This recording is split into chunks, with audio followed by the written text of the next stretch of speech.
रूस ने तो परमाणु मिसाइल तक मार दिया था। तो अमेरिका से भी एक जहाज उड़ा, तब तो जहाज क्रैश हो गया, मौसम खराब हुआ, उस समय परमाणु बम था और गिर गया अमेरिका में।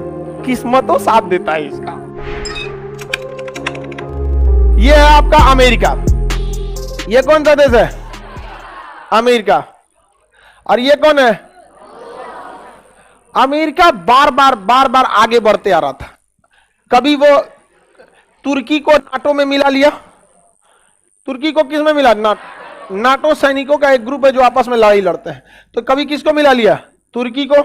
यहां कोरिया को मिला लिया। यहां किसको मिला लिया? जापान को मिला लिया। यहां पर पाकिस्तान में यहां सैन्य अड्डा ले लिया अमेरिका ने। यहां क्या ले लिया? सैन्य अड्डा। यहां पे अफगानिस्तान में ले लिया। यहां पर इधर जर्मनी की पूरी सुरक्षा की जिम्मेदारी किसकी है? अमेरिका की है। आप ध्यान से देखिए तो किसको घेर रहा है ये? हाँ, रूस को घेर रहा है। रूस भी उठा, कहा कि ससुरा तो नहीं तोरा बताई। तो यहां पे हम यहां एक देश है क्यूबा। कौन देश है? क्यूबा।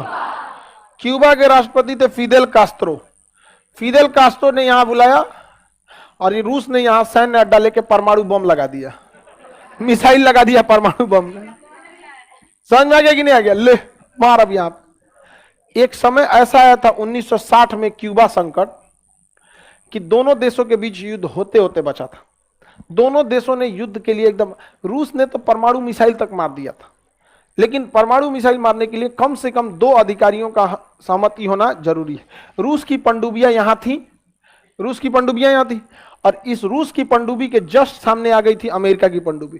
तो यहां का जो कैप्टन था उसने आदेश दे दिया परमाणु हमला करने के लिए, लेकिन जो commanding in chief second commander था उसने आदेश नहीं दिया, इसलिए हमला नहीं हुआ। वरना एक हमला यहां हुआ रहता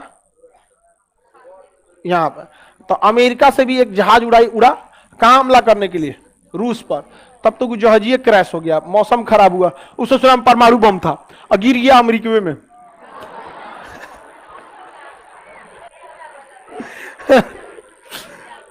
अब तो शेर ससुरी वाला कांड हो गया रहता। लेकिन किसी भी बड़े हथियार से पहले उसका डेटोनेटर लगाया जाता है।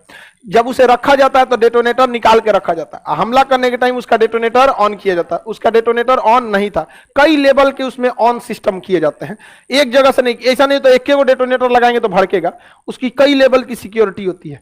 तो लगभग जब ब्लास्ट हुआ था ना तो कई ठो डेटोनेटर ऑन हो गया था और वह 70% ऑन हो गया था। बस एक डेटोनेटर की कमी थी, बाकी का 30% पूरा कर देता। कहानी किस्मतों साथ देता है इसका। समझ में आएगी नहीं आ गया? ओकर अपने गिर गया बम। यहाँ पे बड़ी खतरनाक है परमाणु बम, इसको शरीफ मत समझिएगा। पता चला ले गए, मौसम खराब हुआ, वही का जहाज गिर गया। क्यूबा संकट समझ में आ गया?